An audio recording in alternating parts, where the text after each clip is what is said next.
Hey guys, Thomas the Jr. here, aka Mustached. I'm here to review the movie Smile. If you end up enjoying this full review, then please feel free to like, comment, and subscribe. Also make sure to check out those links in the description. One will head you over to my petition, second and third will head you to my Patreon and PayPal, fourth to my Discord server. Any and all donations are greatly appreciated, and shilling will be reminded at the end of the review. With all that out of the way, let's get into the movie Smile. So I had actually seen this trailer some time ago, and to be quite frank, I think I fell into the camp of one of the individuals who thought that this was going to be a more campy horror movie, with the gimmick being the people to whom smile at you do bad things to themselves. With that being said, I decided to check the movie out, and I'll be going over it as objectively as possible, and spoiler alerts and all that stuff. So, the movie begins as we follow one Dr. Rose. As we see this start at the beginning in this bedroom with her, all sort of sad and lonely and depressed or whatever. And as we see her go about her day, we see her as a psychiatrist, that is the type of doctor she is, visit one Carl, who is this sort of mumbler who is in a status of just repeating the sentences over and over again. So after her little visit, she heads out. Thus, she moves into the office where she talks with her boss about doing this despite the problems with insurance and all of that. So there are obvious problems in that regard in a hospital. So that seems to be a big deal throughout the movie. Then the phone rings and she picks it up. And after the fact, she talks with her next patient, who is a young woman named Laura. They have a pretty short back and forth where Laura talks about seeing this entity, one that disguises itself as others and manipulates through that means. And she uses her more professional type of talk to try to calm her down, that being Rose in this instance. So, as this woman mentions a face, soon after this other woman, Laura, starts freaking out. Then we see the first instance of Laura smiling at her. She proceeds to cut herself to death. Other officers rush into the room as Rose kind of gets all, a little off-put by that, obviously. She returns home to take a shower and sees her boyfriend. And she's in the home, and after their little talk, they go with this other couple on a date, like a double date or something. But these are relatively short scenes as we cut back to her back at work and spacing out as this whole dilemma is sort of at the forefront of her life now. And the next person who encounters her appears to be, I think, the movie doesn't outright state it, but I think it's her ex-boyfriend.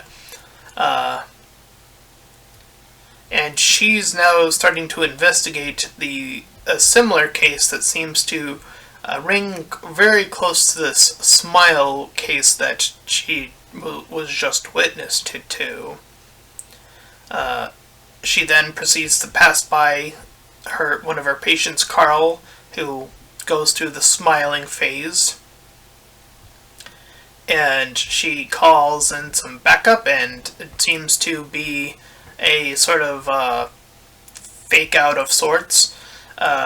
So it is put really in early on that she is as we in the reviewing community like to put it, an unreliable narrator, as in the things we see might not necessarily be what's happening. And that is through the lens of the character we are following, which is her. So she is told from her boss to take a paid week off, so she's given some time to, after herself. So she goes to shop for a gift for her sister's son. Goes to get a gift, and when she returns home, the alarm goes off, and she freaks out a bit. And she gets a call where someone in the other line mentions her by name, but then she snaps out of it again. These sort of illusions, or whatever you will like to refer to them as she gets called again, but in the reality of the situation. The cops arrive just to check in on her, and we see her pretty early on looking for her cat. So, we see she starts to listen to the call, the audio call, from her moments with Laura, and she proceeds to get relatively jump scared by an entity of sorts. And this is where we go to see her own therapist, which is, from what I hear, pretty typical, especially if a therapist has gone through their own traumatic experience, that they have a backup sort of therapist that's like a back and forth sort of thing. Anyway, this is where we learn the biggest crucial part of this is that her own mother committed suicide. So she's kind of going through that whole ordeal, and it's brought up again. But she decides to focus on something else, so she goes to the party of the kid. And when the kid opens the gift, it appears to be her dead cat. And as she's trying to explain away that this wasn't her, everyone's freaking out, why would you even do this? And she sees a smiling Laura, even in the afterlife, sitting there, smiling back at her. And she freaks out and falls back on the table, so she gets quite injured in the process of this freak out.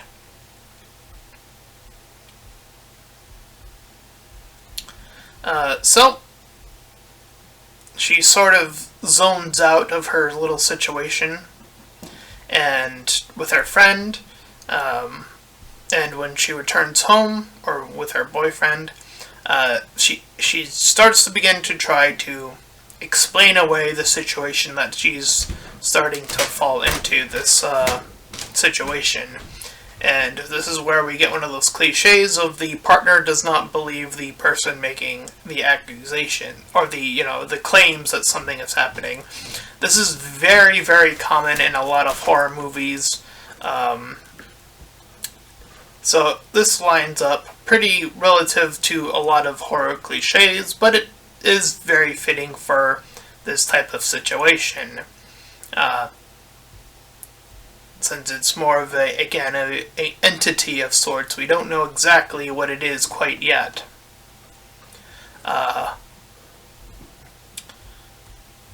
And so she goes to her laptop and goes to do some research, which is another horror cliche. But she hears a voice in the distance, and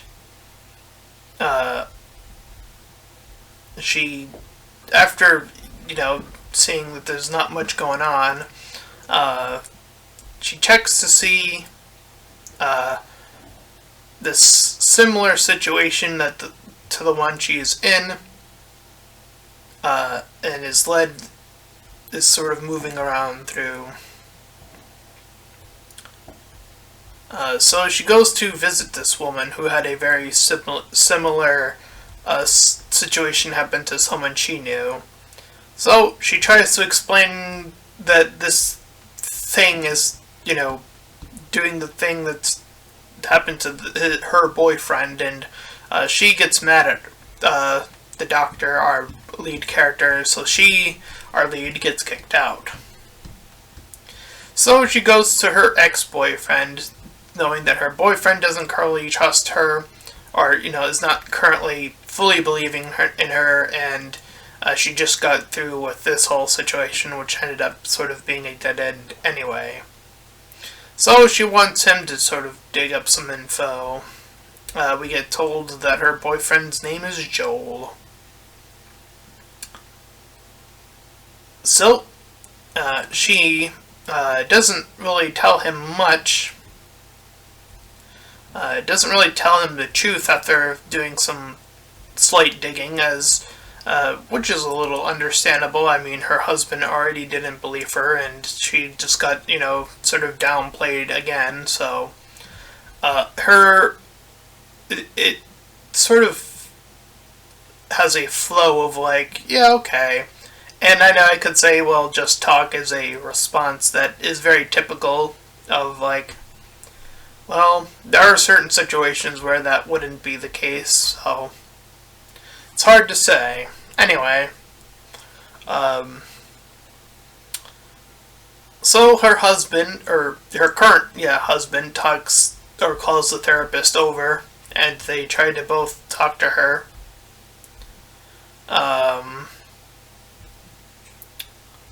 But she doesn't want anything to do with it.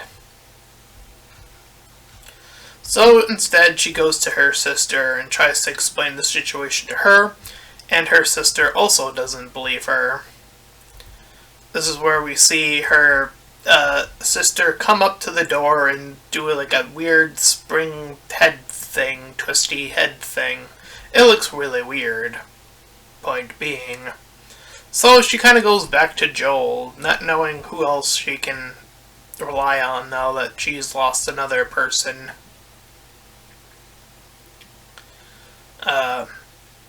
But she hears through him that there was this incident where someone who was in this sort of similar situation instead killed someone else. And this whole suicide thing split to another individual, like it skipped this person. So she's very curious as to who this individual was. So, through the process of Joel's digging, she learns that everyone else in this process of going through this has had up to a week at the high end of, how long she will have until this entity decides to take her. So she goes to this killer guy, and she admits that she is the one inflicted currently, so he's freaking out. So, she's sort of, fleeing that scene. So she's panicking and more, and she bites herself. And she sees this knife, and takes one when she's back home. Because she's starting to consider this guy's, he's alive, so, if that's a way out, there's, a thing to consider, though, despite the obvious consequences of that. This is where her therapist tries to visit her again. This is where her therapist smiles at her, and she gets told that she is running out of time. We get a really abrupt cut here, where she's now in the car. She has her knife in the car, and she has a long overdrawn moment where she she goes into the hospital with a knife, stabs Carl over and over again, but this long, drawn-out process, which is like, I don't know, 5 minutes of screen time, ends up being a nightmare where she ends up back in the car. And again, we see that more of an unreliable narrator come into effect here once more. So, the doctor sees the knife and he's trying to, assure her, stop her, making sure nothing's going down. But she flees from the hospital. So she heads off into this beaten down house where her mom used to live. And we see a flashback of when she was at her youth and seeing the condition her mom used to be in. So she waits around and hears the noise and sees her mom. So they begin to have a conversation, her past mom and her. The mom smiles, and she gets all super tall and more entity beast-like. This is now entering spoiler territory. So she starts up a fire and burns up this creature, more or less. It goes back to her ex. She says she's sorry to him, bringing him into the situation, but the ex smiles next, meaning that despite listening and going through this whole ordeal, it did not stop this entity from appearing into the ex. And we see her appear right back in the house, so we don't actually know how much of that she actually even did. Or did not do. Again, re-evaluating into the unreliable narrator, which is the third heavy instance of that. So her ex is trying to actually rush into the door currently, and we see her mom reappear in this super, big version. It's like a spider mouth creature thing. And rips inside of her mouth and enters inside of her. And when the ex gets inside, we see the doctor who we have been following throughout the movie is now the one smiling and lights the torch, and we see the ex witness the death, meaning that she would now have passed on this sort of trail of this entity is now in him, presumably as the movie ends. And of that is the basic details of Smile. So, this movie, obviously, is a little bit more interesting than I thought it was going to be. That being, again, when I saw the trailer, it did seem a little bit more on the silly side, with the whole premise and the naming of the movie itself being just Smile. But it does deal with a more serious manner of suicide, and this whole thing about doctors, and it's very clear that it becomes a conscious choice to make her a doctor in psychiatry at the beginning of the movie, and that being her character archetype to where she ends up.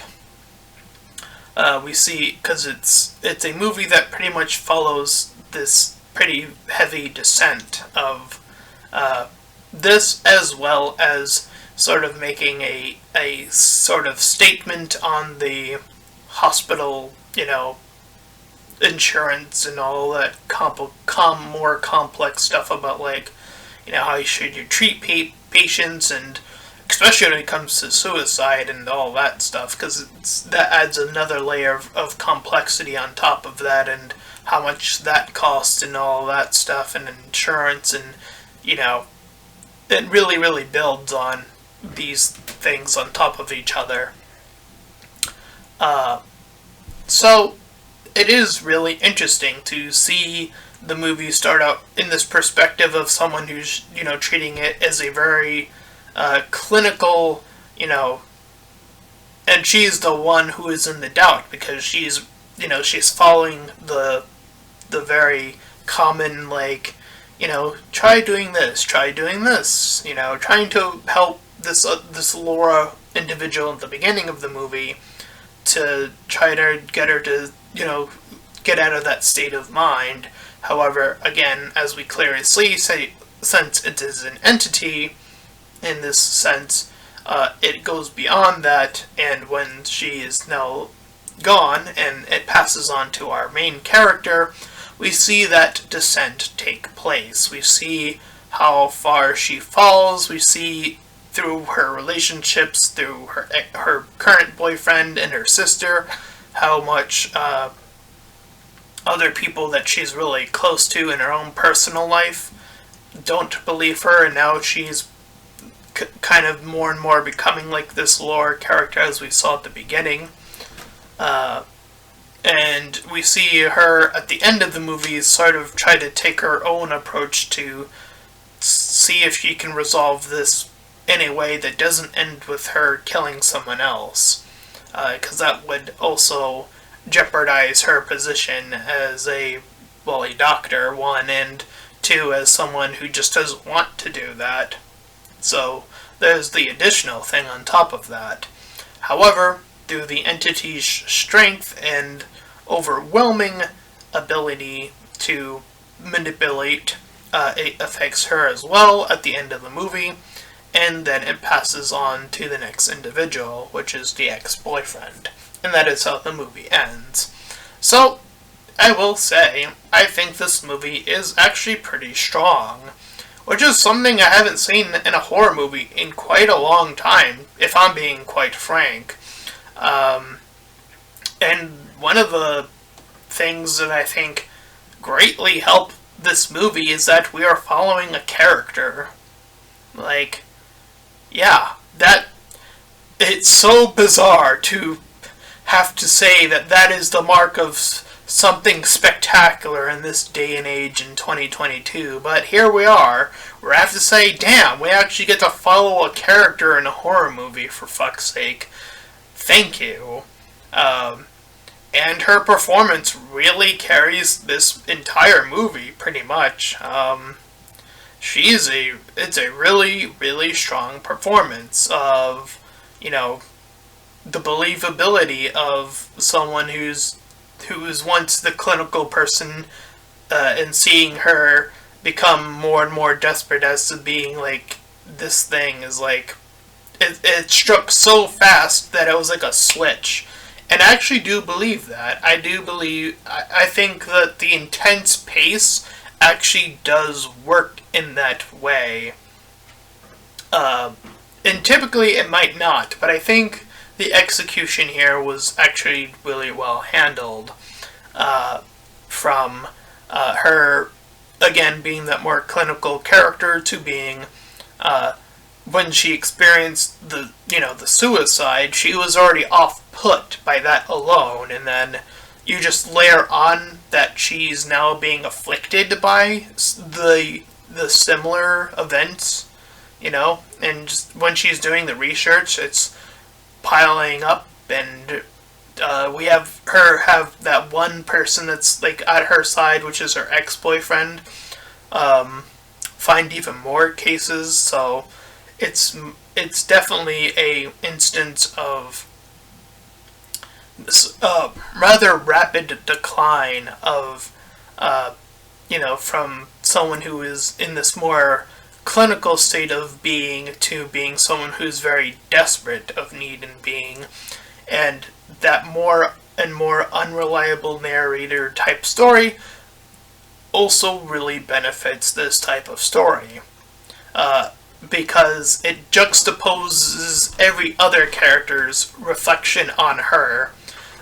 Because these are the people who aren't believing in her. That's her boyfriend and her sister primarily. And the people at the party. All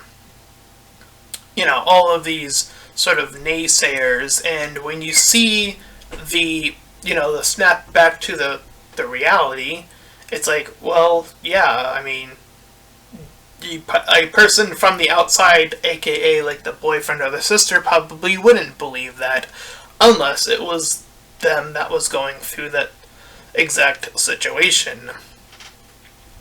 So, I will say, I think this movie, despite its pretty cheesy sort of approach to its, I would say, its trailer, I would say don't let that off-put you. I would definitely say check this one out. I'm going to go ahead and give Smile an 8 out of 10.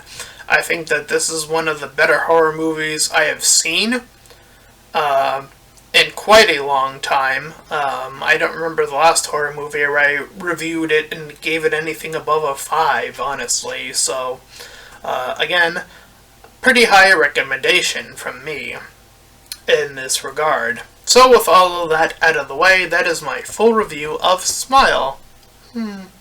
So if you ended up enjoying it, then please feel free to like, comment, and subscribe. Also make sure to check out those links in the description. One will head you over to my petition, second and third will head you to my Patreon and PayPal, fourth to my Discord server. Any and all donations are greatly appreciated, and until next time everyone, bye-bye!